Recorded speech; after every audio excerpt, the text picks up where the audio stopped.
ციფრული ვალუტისა და ვირტუალური აქტივების ეპოქაში ყველაფერი გამარტივებულია. მსხვილი ბიზნესის წარმოება, სწრაფი გადარიცხვები, მაგრამ ასევე ადვილია ციფრული ვალუტის გამოყენება უკანონო ქმედებებისთვის.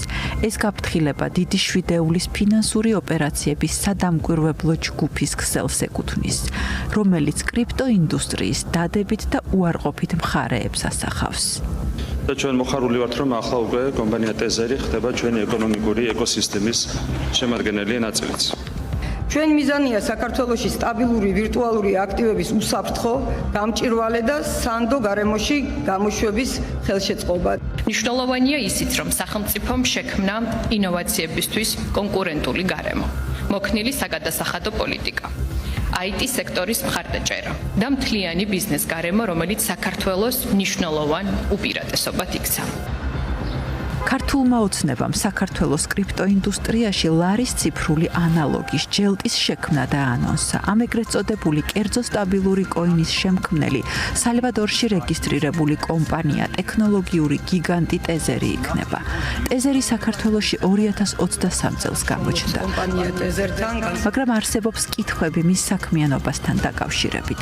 2 წლის წინ ამერიკის შეერთებული შტატების სახაზინო დეპარტამენტმა ტეზერი ფულის გათეთრებისა და სანქციების გვერდის ავლის შესაძლო ხელშეწყობაში დაადანაშაულა. სტაბილური კოინების მწარმოებელი ეს კერძო კომპანიები ვალდებული არიან, რომ მათ მიერ გამოშვებული ეს USDT იქნება თუ JLT 100%-ით იყოს დარეზერვებული იმ ეროვნული ფულით, მაგრამ ხშირ შემთხვევაში ამ პირობას ან არიცავენ, ან კითხვები ჩნდება ხოლმე მათ რეზერვებთან დაკავშირებით, როგორც ასევე ტეზერის შემთხვევაში გაჩნდა არაერთხელ კითხვები და ასევე არსებობს რისკები, რაც დაკავშირებულია უკანონო გადარიცხვებთან, სანქციების თავისარიდებასთან. ტეზერის შექმნილი ერთ-ერთი მძლავრი ციფრული ვალუტა USDT სანქციების გვერდისავლაში რუსი ოლიგარქების მხრიდანაც რომ გამოიყენება, ამას სახაზინო დეპარტამენტის 2024 წლის განცხადებაშიც ვკითხულობთ. ფიქსირდება არალეგალური ფინანსური სქემები გლობალურ ფინანსურ სისტემაში, რაც ხორციელდება ტეზერის შექმნილი USDT-ით. ეს არალეგალური ქმედებები მოიცავს დაურეგისტრირებელი ქეშის გადახურდავებას კრიპტოვალუტად ან პირიქით. ამაში რუსეთის ელიტები არიან შემჩნეულნი. რისთვის იქმნება ლარის სტაბილური ვირტუალური აქტივი? აქამდე კომპანია ტეზერით სტაბილურ კოინებს ვირტუალურ აქტივს სხვადასხვა ქვეყანაში მთავრობებისგან დამოუკიდებლად ქმნიდა, ხოლო საქართველოს შემთხვევაში ამ პროცესში თავად ეროვნული ბანკი და მმართველი პარტიაა ჩართული. საქართველოს კონკრეტულად რა ინტერესები აქვს და რატომ გადაწყვიტა რომ ფაქტიურად კერძო კომპანიას დაეხმაროს ხო რომ გამოუშვას აი ეს JLT ანუ ეს სტაბილური კოინი. ამის თქმა დანამდვილებით რთულია, ჩვენ რაც გვესმის ოფიციალური განცხადებებიდან არის ის რომ მათ სურთ რომ აი ეს JLT იყოს გამოყენებული ვაჭრობაში სხვადასხვა საქართველოს და სხვადასხვა ქვეყნებს შორის, ასევე ფულადი გადმორიცხვებით გზავნილები უნდა გაამარტივოს, მაგრამ არ საუბრობენ რისკებზე და არ საუბრობენ თუნდაც იმ საფრთხეებზე, რაც მე უკვე ვახსენე. ჩვენ ტეზერს მივწერეთ თუ რა ბერკეტი არსებობს JLT-ის საშუალებით საქართველოში ფულის გათეთრების თავიდან ასარიდებლად. პასუხად მოგწერეს. JLT იქმნება იმისთვის, რომ იფუნქციონიროს როგორც ქართული ლარის ციფრულმა ანალოგმა, რაც უზრუნველყოფს დაბალ ტრანზაქციის ხარჯებს, სწრაფ ანგარიშწორებას.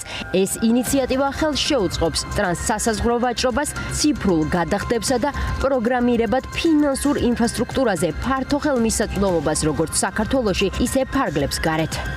ეროვნულმა ბანკმა კი მოგწერა ლარზე მიბმული სტაბილური კოინების პროექტი არ ცვლის ეროვნულ ვალუტას და არ ანაცვლებს ეროვნული ბანკის ფუნქციებს. ამასთან მნიშვნელოვანია აღინიშნოს, რომ საქართველოში კერძო სტაბილური ვირტუალური აქტივები არ იქნება გამოყენებული გადახდის საშუალებად და მათ ეს ფუნქცია არც მომავალში მიენიჭებათ, რადგან აღნიშნული ფუნქცია მხოლოდ ეროვნულ ვალუტას ლარს აქვს მინიჭებული. ერთია, რას შეიძლება იწერებოდნენ ან რა ინფორმაციას ავრცელებდნენ, მოქმედნ, მაგრამ მეორე არის ფაქტობრივი მოცემულობა. ეს კომპანია დღემდე რჩება ერთ-ერთი ყველაზე წარმატებული ბლოკჩეინ კომპანია. ეს ძალიან მნიშვნელოვანია ქვეყნისათვის როგორც ინვესტიცია და ასევე ეს მიმართულება, რაც ისინი ახორციელებენ. სახელმწიფო დეპარტამენტის ანგარიში წერდა, რომ სანქციების გვერდის ავლაში ეხმარებოდა რუსეთს და ასევე ფულის გათეთრებაში თუ გსმენიათ ამის შესახებ. მე არ ვიცი.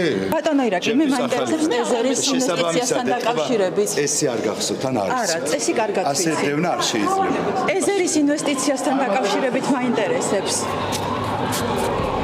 საქართველოს კრიპტოვალუტის ერთ-ერთ მწარმოებელ ჰაბად ჩამოყალიბებას 2016-17 წლებიდან იწყებს.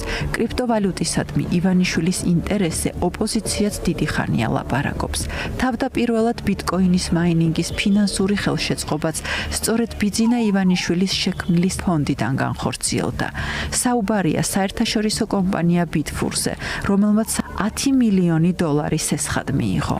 ივანიშვილის რეჟიმმა დაიწყო კრიპტო პლატფორმების შექმნა უკვე ქვეყნის შიგნით, რომ ამით მოახდინოს ჭრილოვანი ეკონომიკის მიბმა და ეს ჭრილოვანი ეკონომიკა, რა თქმა უნდა, ნიშნავს იმას, რომ სანქციების გვერდის ავლა, ის ფინანსური ნაკადები, რომელიც მოდის რუსეთიდან, ირანიდან, იმ ქვეყნებიდან, რომელიც დასავლური ცივილიზაციისთვის არის პრობლემა, სწორედ ივანიშვილი ამით სარგებლობს. ეს არის მისი მთავარი ხაზი და მთავარი პლატფორმა და ინსტრუმენტი იმისთვის, რომ ეს ფინანსური ოპერაციები განახორციელოს და მათ შორის სანქციებს გვერდი აუაროს.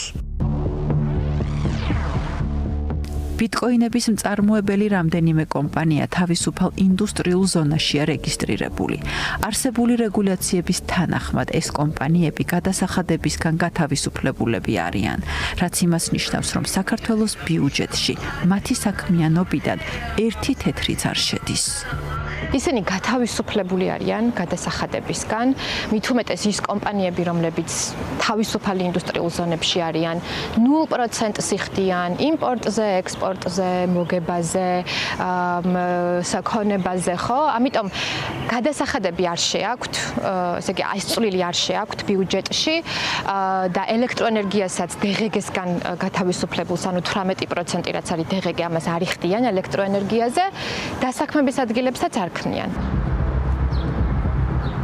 საქართველოს ენერგეტიკის მარეგულირებელი ეროვნული კომისიის წლიური ანგარიშის მიხედვით, ელექტროენერგიის მოხმარების ზრდა განპირობებულია მაინინგით, რომელიც ელექტროენერგიის 5% სრულად მოიხმარს.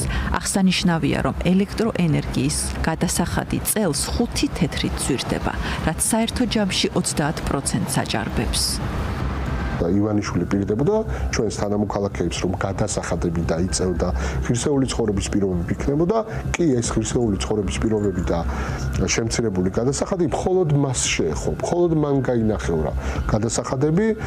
ბიტფურს ჰქონდა ელექტროენერგია 8 თეთრად, როდესაც ბიზნეს 32 თეთრად ჰქონდა.